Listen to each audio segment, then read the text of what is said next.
구약 성경 욥기 1장 13절에서 22절까지 있는 성경 말씀을 스크린과 성경 보고 합독하겠습니다. 시작. 하루는 욥의 자녀들이 그 맏아들의 집에서 음식을 먹으며 포도주를 마실 때에 사환이 욥에게 와서 아뢰되 소는 밭을 갈고 나귀는 그 곁에서 풀을 먹는데 스밧 사람이 갑자기 이르러 그것들을 빼앗고 칼로 종들을 죽였나이다. 나만 홀로 피하였으므로 주인께 아래로 왔나이다. 그가 아직 말하는 동안에 또 한 사람이 와서 아뢰되 하늘에 하나님의 불이 하늘에서 떨어져서 양과 종들을 살라버렸나이다. 나만 홀로 피하였으므로 주인께 아래로 왔나이다. 그가 아직 말하는 동안에 또 한 사람이 와서 아뢰되 갈대아 사람이 새무리를 지어 갑자기 낙타에게 달려들어 그것들을 빼앗으며 칼로 종들을 죽였나이다. 나만 홀로 피하였으므로 주인께 아래로 왔나이다. 그가 아직 말하는 동안에 또 한 사람이 와서 이르되 주인의 자녀들이 그들의 맏아들의 집에서 음식을 먹으며 포도주를 마시는데 거친 들에서 큰 바람이 와서 집 내 모퉁이를 치매 그 청년들 위에 무너짐으로 그들이 죽었나이다. 나만 홀로 피하였으므로 주인께 아래로 왔나이다 한지라. 욥이 일어나 겉옷을 찢고 머리털을 밀고 땅에 엎드려 예배하며 이르되 내가 모태에서 알몸으로 나왔사온즉 또한 알몸이 그리로 돌아가올지라. 주신 이도 여호와시요 거두신 이도 여호와시오니 여호와의 이름이 찬송을 받으실지니이다 하고 이 모든 일에 욥이 범죄하지 아니하고 하나님을 향하여 원망하지 아니하니라. 아멘. 오늘은 욥기 1장 13절에서 22절 말씀을 가지고 제목을 한번 따라할까요? 할 수 없거든 차라리 감사하라. 다시 한번 할 수 없거든 차라리 감사하라.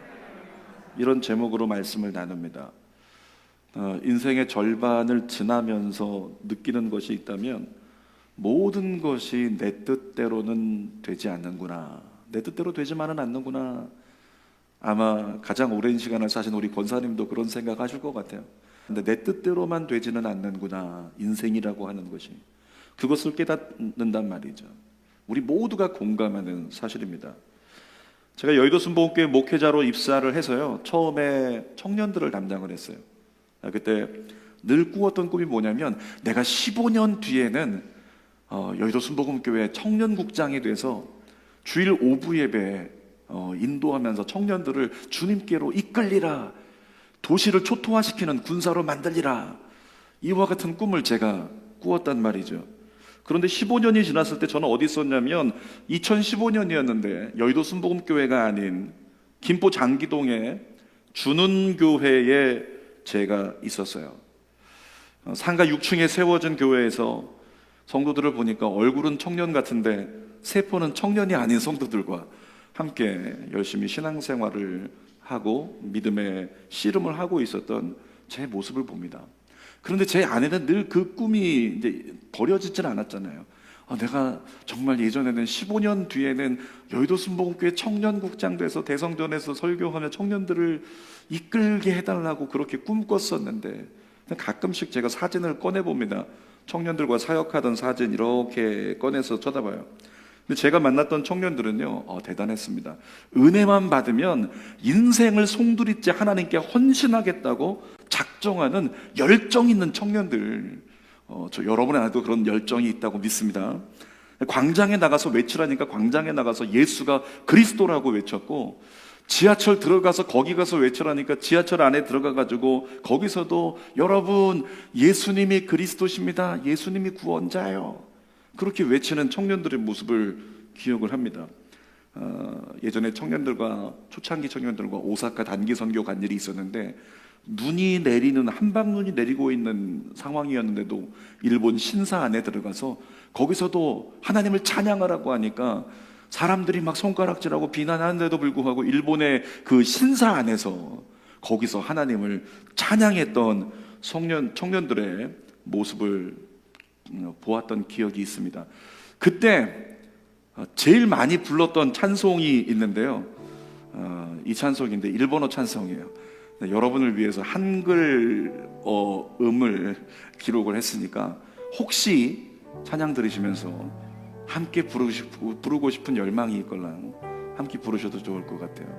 그곳에 서가지고 청년들이 21명의 청년들이 막 사람들에게 손을 들면서 하나님의 마음이 무엇인지, 우리가 왜 여기 있는지 그걸 전했단 말이죠. 이 찬양을 부르면서 아나타와 아이사레루 타메 우마레타이토 소노 아이 마모 우케테이루 아나타와 아이사레루 타메 우마레타이토 소노 아이 마모 우케테이루 아나타와 아이사레루 타메 우마레타이토 이마모 소노 아이 우케테이루 하나타와 아이사레루 타메 우마레타히토 이마모 소노 아이 우케테이루. 그러면서 이 찬양 끝나고 나면 다 같이 이렇게 손 뻗어가지고 예스가 아나타오 아이시마스, 예수님이 당신을 사랑하십니다. 그리고 막 외치면서 사람들에게 가서 일본어로 번역된 사형리도 나눠주고 또 전도지도 나눠주면서 예수 믿고 구원받으시라고 그렇게 외쳤던 기억이 있습니다. 그런 생각을 했어요. 이 말씀 준비하다가 이 코로나19 시즌 끝나면 주는교회 성도들 그냥 절반 이상을 데리고 오사카 성에 가서 오사카에 있는 선교사님이 빨리 좀 와서 우리 교회에서 예배 좀 드려주면 안 되겠냐고 얘기하시는데, 주는교회 성도들 절반 데리고 가서 그 교회에서 예배도 드리고 집회도 하고 오사카 성에 가서 다 같이 이 찬송 부르면서 일본을 축복하고 싶다. 아멘이 없네요. 네. 다른 교회 가서 데리고 갈 테니까. 아무튼 그와 같은 마음이 제 안에 있더라고요. 다시 서두로 돌아가서요, 우리 인생이라고 하는 것은 내 마음대로 되지 않는 것이 인생을 살아온 분들의 이야기를 들으면 정석입니다. 내 마음대로 되지 않는 게 당연하다라고 하는 거죠. 그럼에도 불구하고 내가 계획한 대로 인생이 사라지지 않는데 우리 어떻게 살았어요? 그럼에도 불구하고 조금 당황스러울 수 있겠지만 돌발 상황에 잘 대처하면서 나름대로 여기까지 잘 살아왔잖아요. 그런데 문제는 뭐냐면 간혹 도저히 내 힘으로는 감당할 수 없는 그와 같은 어려움, 그런 고난, 그런 것들이 쓰나미처럼 이렇게 덮쳐올 때가 있어요. 도저히 감당할 수 없는 거. 목회자 입장에서는요, 지금 한국교회가 처해 있는 상황이 쓰나미를 만난 상황과 같습니다. 교제하는 목사님들 이야기를 들어보니까 진짜 멋지게 교회들을 건축하고 교회들을 든든히 세워나가기 위해서 애썼는데 코로나19 시즌을 지나면서 그것 때문에 교회들이 대출 이자를 갚기 힘들어가지고 그렇게 아름답게 세워놓은 교회 몇 년 지나지도 않았는데 매각을 고민해야 되는 상황 가운데 이른 안타까운 이야기를 들었어요. 그러니까 이 같은 목회자로서 기도가 나오잖아요. 하나님, 불쌍히 여겨주시고, 하나님, 제가 할 수 있는 거, 도와줄 수 있는 게 없는데 하나님이 좀 도와주십시오. 그러면서 넋두리처럼 그런 교회들을 위해서 중보기도 합니다. 제가 할 수 있는 게 아무것도 없으니까 하나님 도와주세요. 여러분, 그런데 이번 주 화요일 날 새벽 기도 중에 기도하던 중에 정말 확실하게 들려온 하나님의 음성이 있었는데요, 하나님께서 이렇게 말씀하시더라고요. 종아, 할 수 없거든 차라리 감사하라. 뭐라고요? 할 수 없거든 차라리 감사하라고요. 오늘 제목인 거 기억나시죠? 할 수 없거든 차라리 감사하라. 이와 같은 마음을 제 안에 부어주셔서 남의 교회인데도 불구하고 걱정스러워가지고 어떻게 하지 고민하고 있는데 차라리 감사해라. 그 메시지 속에는 하나님이 역사하시겠다고 하는 하나님의 뜻이 있으니까 내가 역사할 테니까 넌 그냥 감사만 해라, 이런 마음이겠죠. 그래서 제가 하나님 감사합니다, 하나님 감사합니다를 100번 이상 기도했던 것 같아요. 여러분의 개개인의 삶에도 그런 때가 다가올 수 있겠죠. 그런 때를 경험했던 분도 계시고, 앞으로도 그런 때가 갑작스럽게 다가온 어려운 상황이 쓰나미처럼 도저히 내가 감당할 수 없는 그런 상황이 우리 가정에, 내 삶에, 내 인생에 닥쳐올 때가 있잖아요. 여러분, 그런 상황을 만나면 우리는 순식간에 마음의 평정심을 잃어버리고 한없는 절망의 나락으로 내 심정이 떨어지는 걸 경험할 때가 있다는 겁니다. 만약에라도 앞으로 그런 때가 온다면 오늘의 말씀이 그때를 이겨낼 수 있는 좋은 팁이 되시기를 부탁드립니다. 자, 세 가지를 나누는데 첫 번째 보니까 이 욥이라는 사람에게도 한계가 있더라는 거예요. 자, 1장 1절 말씀을 욥기 1장 1절 읽어보겠습니다. 우스 땅에 욥이라 불리는 사람이 있었는데 그 사람은 온전하고 정직하여 하나님을 경외하며 악에서 떠난 자더라. 여러분, 욥을 향한 수식어 멋지지 않습니까? 자, 욥을 이렇게 얘기합니다. 그 사람은 온전하고 정직하여 하나님을 경외하며 악에서 떠난 자. 그러니까 이 1절에서 얘기하는 욥에 대한 수식어는요, 욥은 완벽한 인간, 이렇게 얘기할 수 있잖아요. 이만한 사람이 없잖아요, 우리 중에도. 욥은 정말 완벽한 사람이라고 생각할 수 있거든요. 그런데 이렇게 완벽해 보였던 욥에게도요, 결함이 있었습니다. 욥기 3장 25절 읽어보겠습니다. 내가 두려워하는 그것이 내게 임하고 내가 무서워하는 그것이 내 몸에 미쳤구나. 이렇게 이야기를 해요. 그러니까 완벽해 보이는 욥에게 무엇이 있었다고요? 두려움이 있었대요. 그리고 무서워하는 게 있었다는 거예요. 욥의 마음 가운데는 그냥 그 완전한 자면 늘 평안할 것 같은데, 늘 샬롬이고 늘 에이레네일 것 같은데 욥의 마음에도 두려워하고 무서워하는 게 있었다는 것입니다. 이런 얘기를 들었어요. 스피드 스케이팅 이상화 선수가 어느 날 TV에서 인터뷰를 하는데 선수 생활하면서 기자가 묻습니다. 가장 힘들었던 게 뭐예요? 이렇게 물어보니까요, 남들은 제가 1등 늘 한다고 부러워했지만 저는 1등이라는 타이틀이 제 두려움의 이유였습니다. 이렇게 얘기를 하더라고요. 1등이라는 것 때문에 다음 시합에서 난 항상 1등인데 사람들이 날 보면 1등, 감독님도 날 보면 1등, 모든 국민들도 날 보면 1등. 다음 시합에서 1등 못하면 어떻게 하지? 이런 두려움이 있더라는 거예요. 다음 시합에서 혹시라도 몸이 아프면 어떻게 하지? 이런 두려움이 부담감으로 다가오기 시작하더라는 거죠. 그것이 부담감에서 두려움으로까지 느껴지니까 오히려 2등한 선수가 부러울 때도 있었다는 거예요. 왜?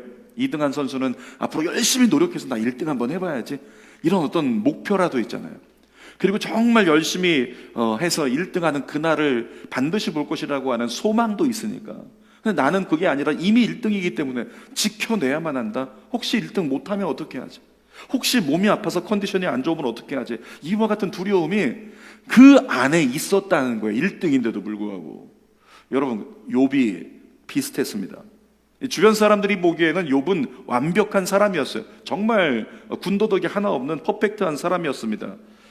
그런데 이제 욥기 1장 8절을 보면 뭐라고 이야기를 하는지 읽어볼까요?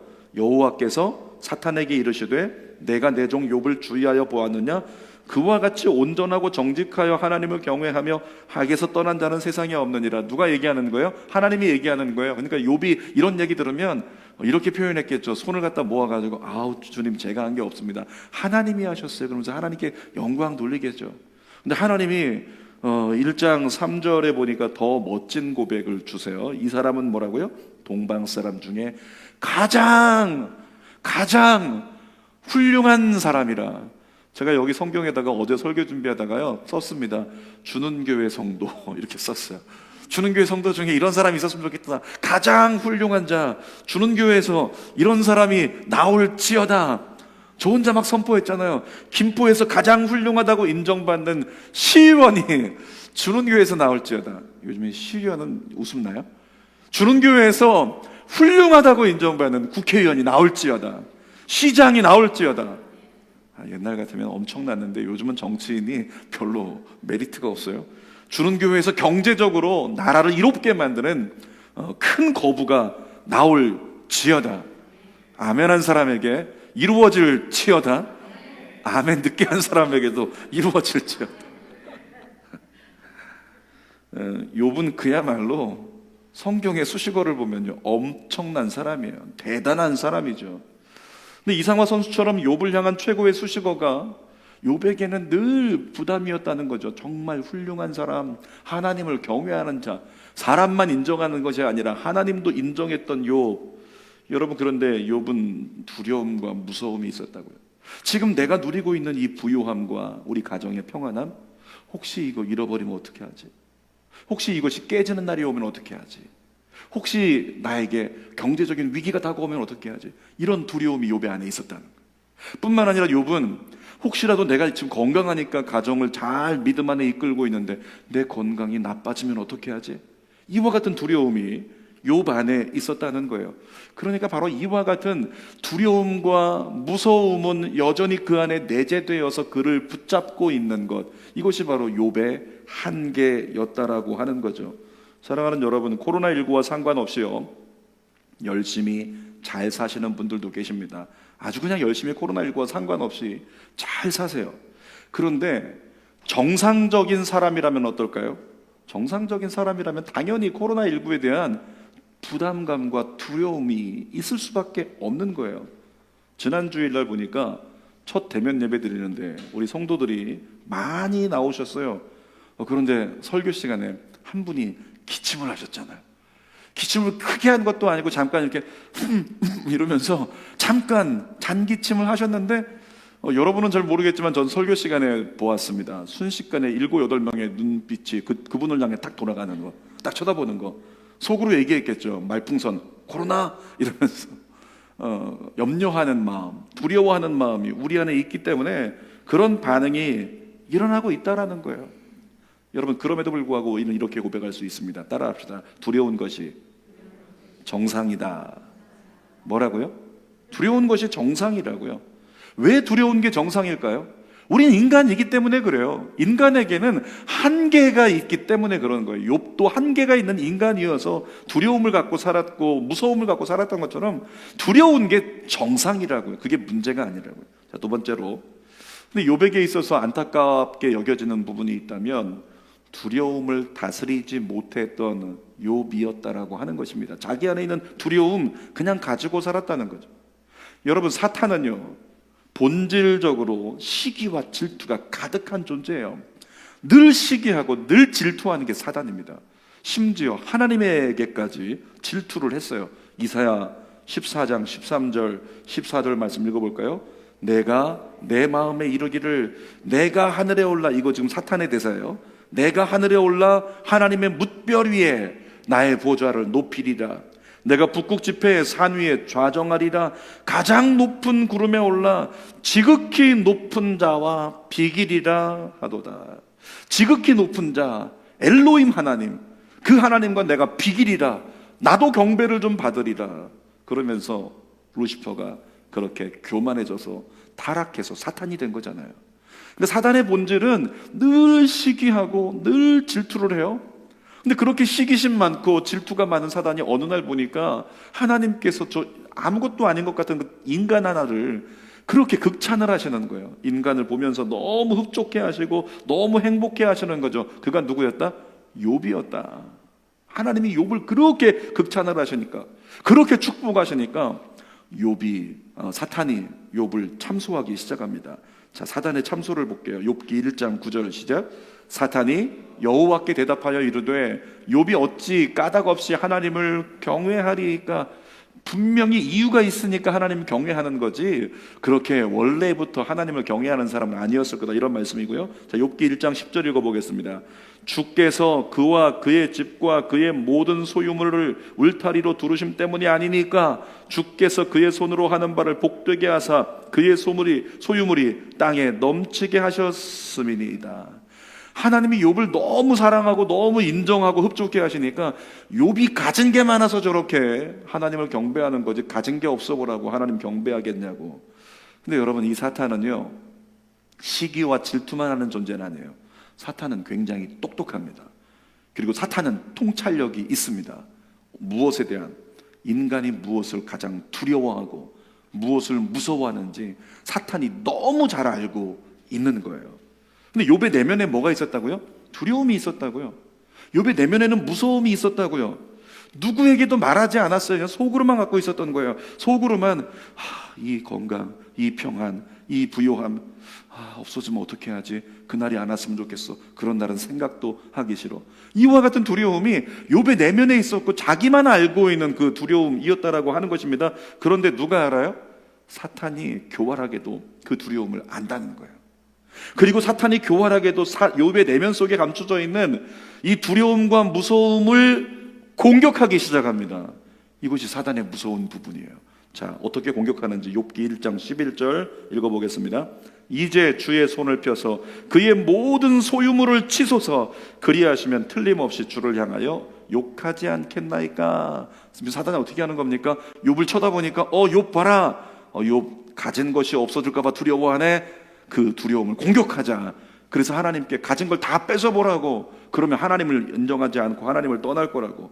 욥기 2장 5절도 보겠습니다. 이제 주의 손을 펴서 그의 뼈와 살을 치소서. 그리하시면 틀림없이 주를 향하여 욕하지 않겠나이까. 욥 안에 무서움이 있었다고 했죠.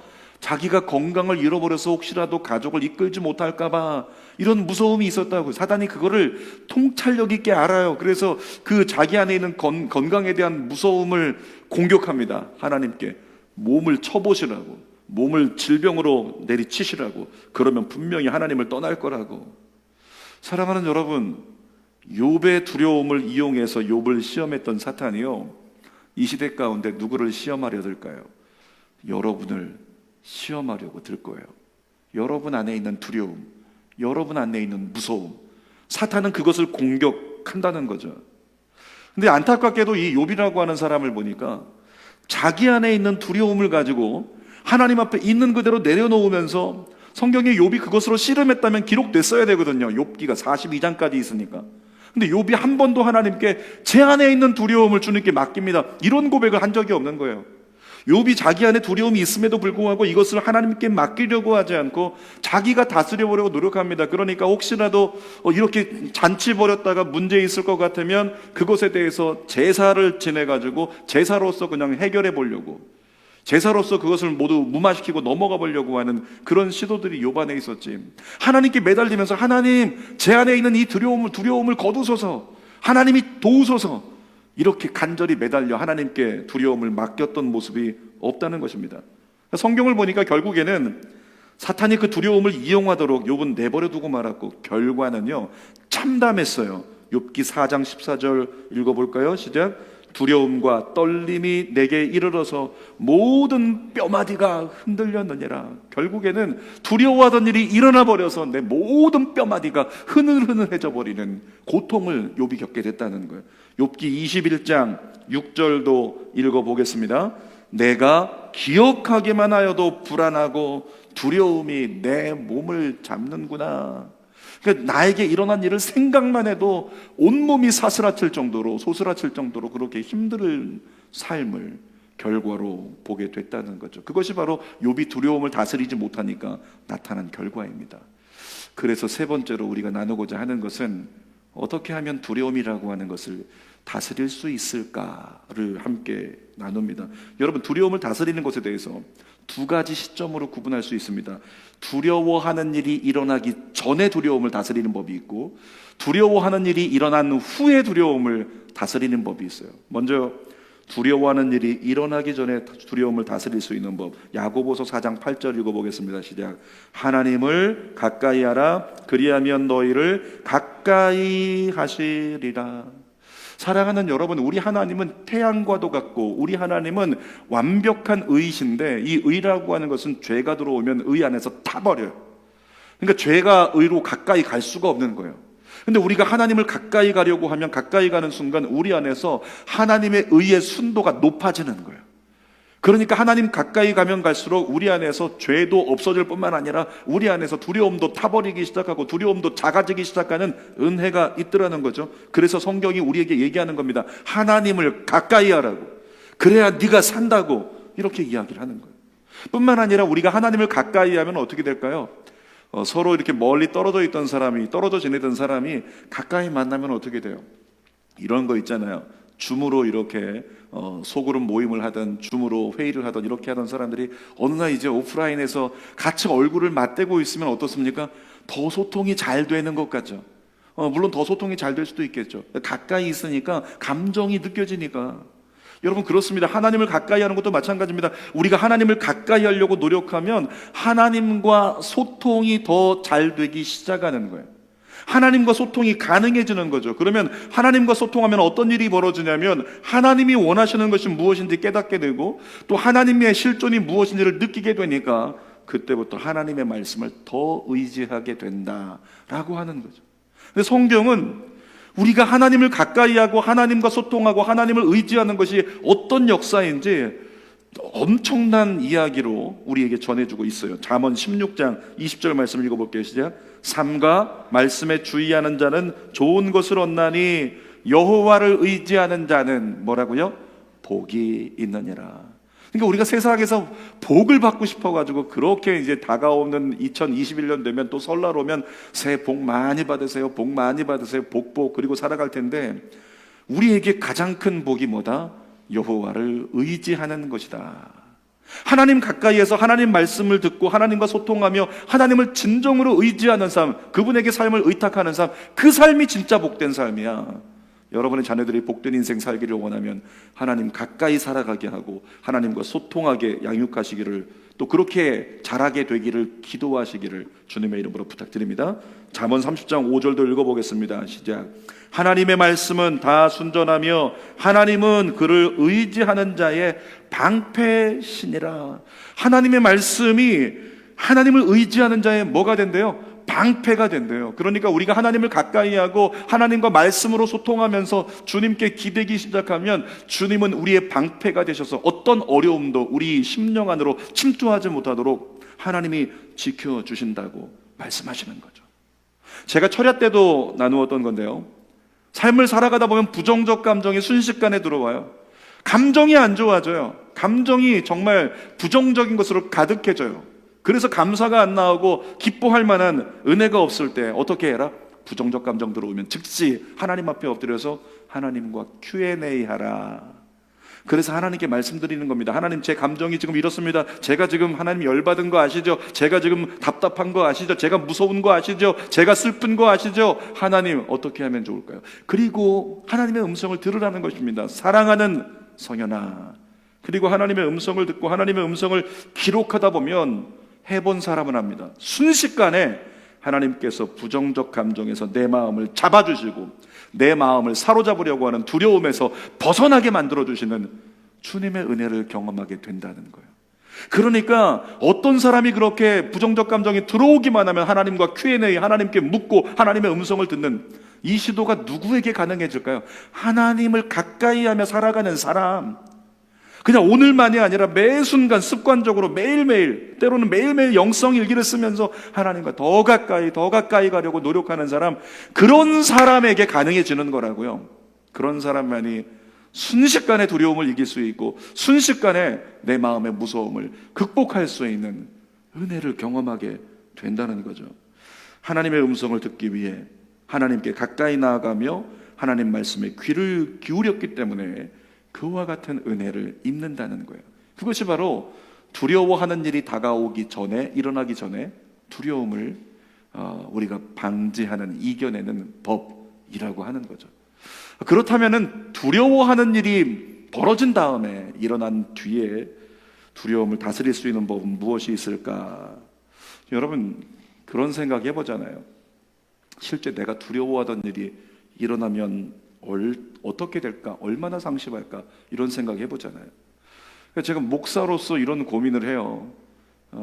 뉴스에서 이렇게 가끔씩 코로나19에 대한, 교회에 대한 언급이 있을 때, 그리고 가깝게 있는 교회에서 확진이 되고 교회가 폐쇄되었던 목사님과 대화를 나누면서 간접적으로 느꼈던 건 뭐냐면, 야, 우리 교회는 코로나 확진자 나오면 안 되겠구나, 이런 생각을 해요.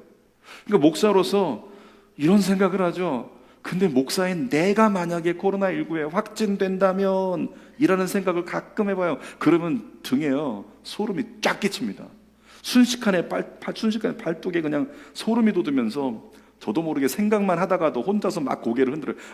안 돼, 절대 안 돼, 그러면 안 돼, 이러면서 더 마스크 꽉꽉 눌러 쓰고 코 더 쪼이고 이렇게 바깥에서 생활을 하게 된다는 거죠.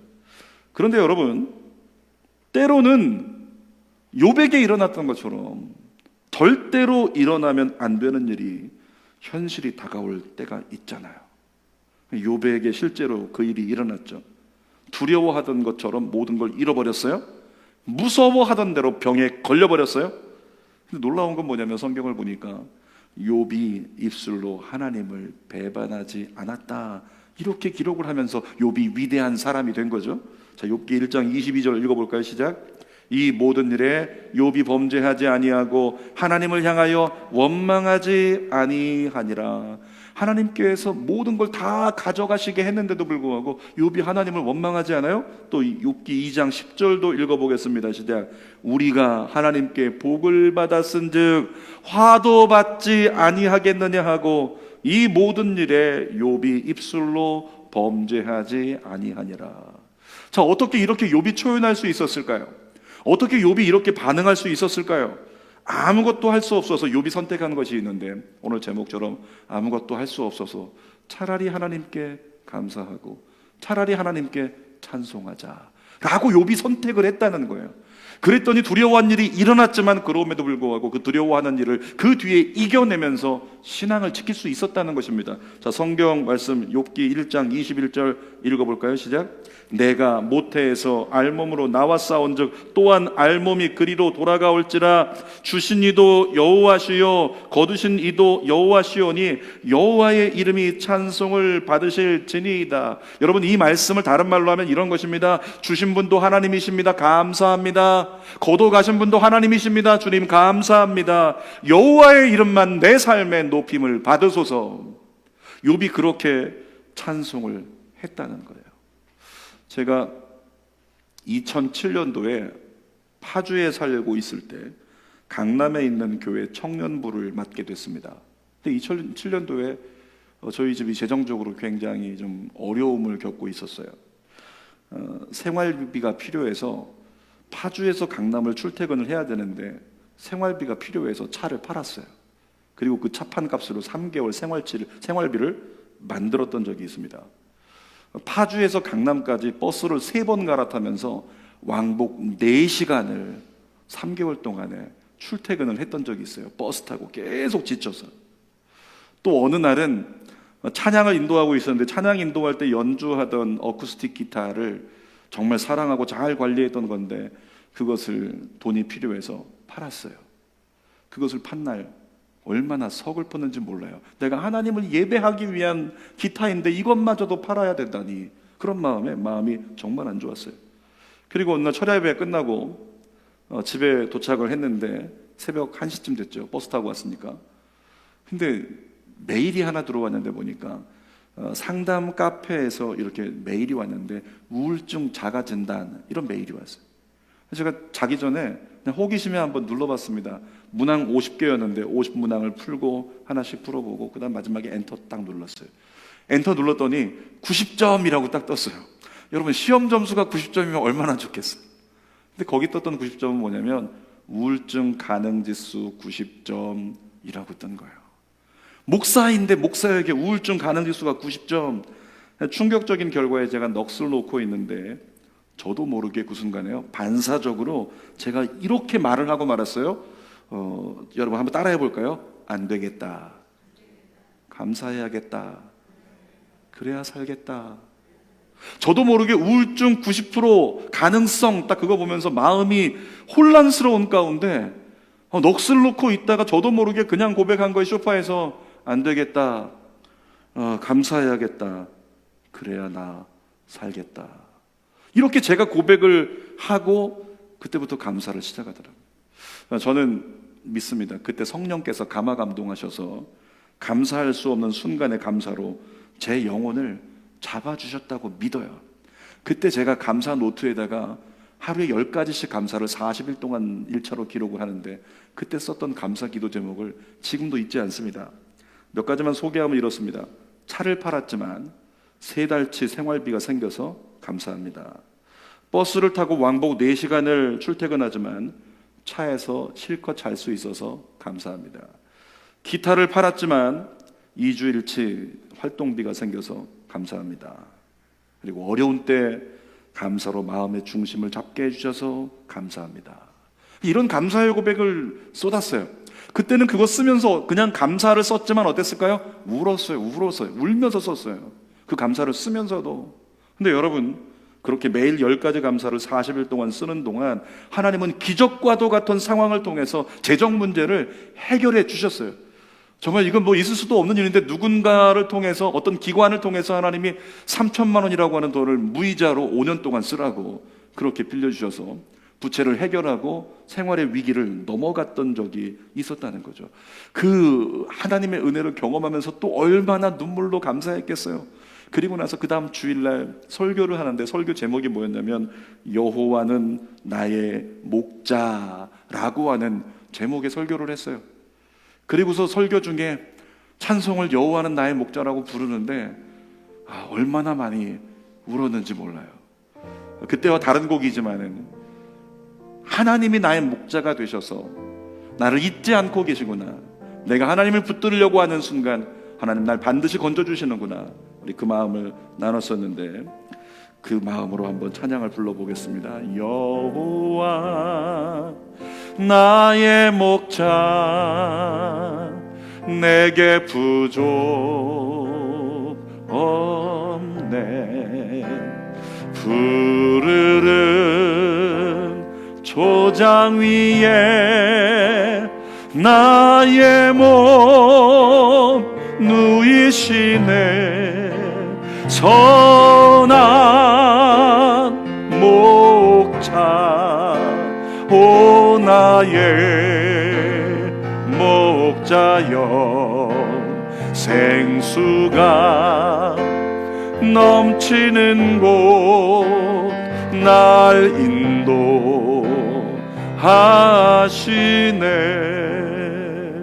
아멘. 설교의 결론입니다. 오늘 제목이 뭐였을까요? 할 수 없거든 차라리 감사하라. 다시 한번, 할 수 없거든 차라리 감사하라. 여러분, 지난주부터 사회적 거리두기 1단계가 시작이 됐는데요, 정부에서 이런 지침이 내려왔죠.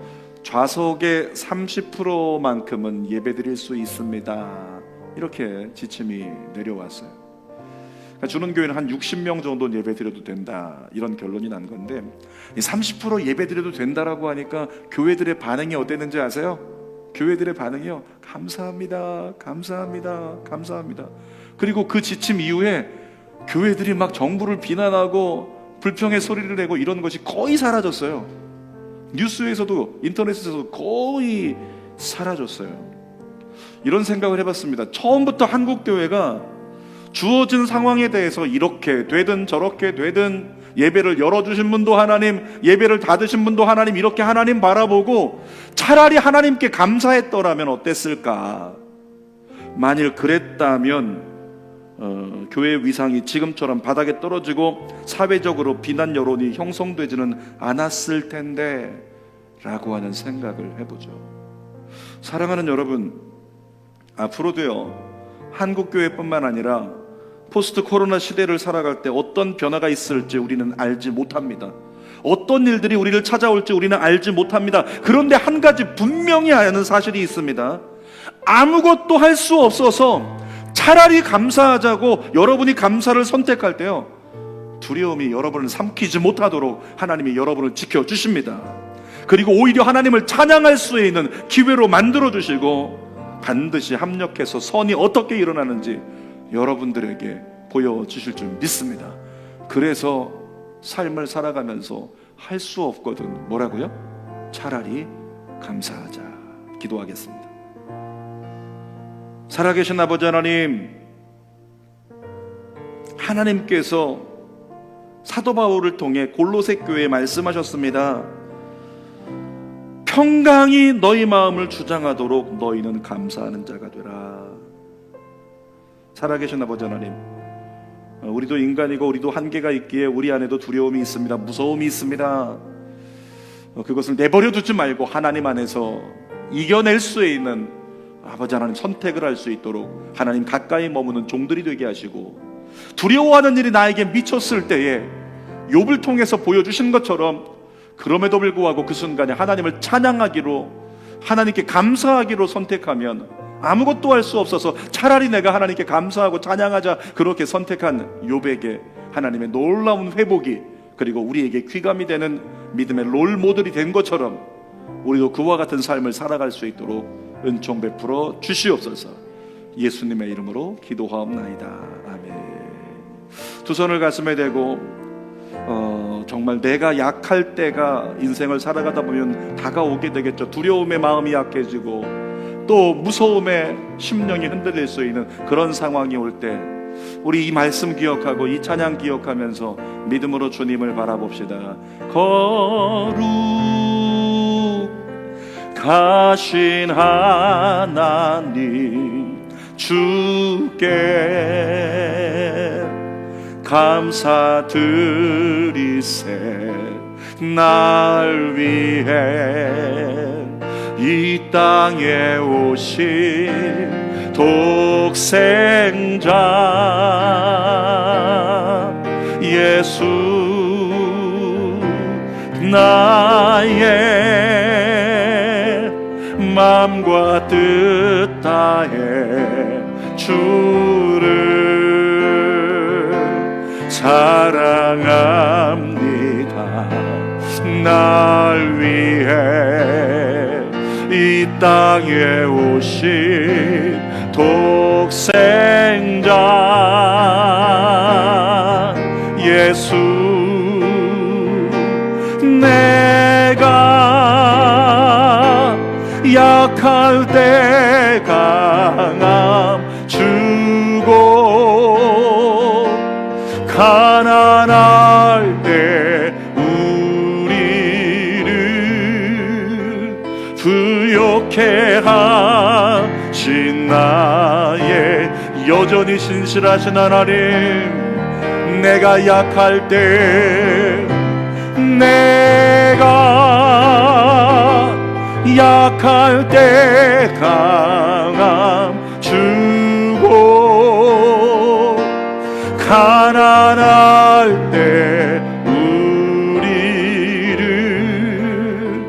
부욕해 하신 나의 주. 한 번 더 고백할까요? 내가 약할 때, 내가 약할 때 강함 주고 가난할 때 우리를 부욕해 하신 나의, 더 큰 소리로 내 영혼을 향하여, 내가 약할 때, 내가 약할 때 강함 주고 가난할 때 우리를 부욕해 하신 나의 주, 감사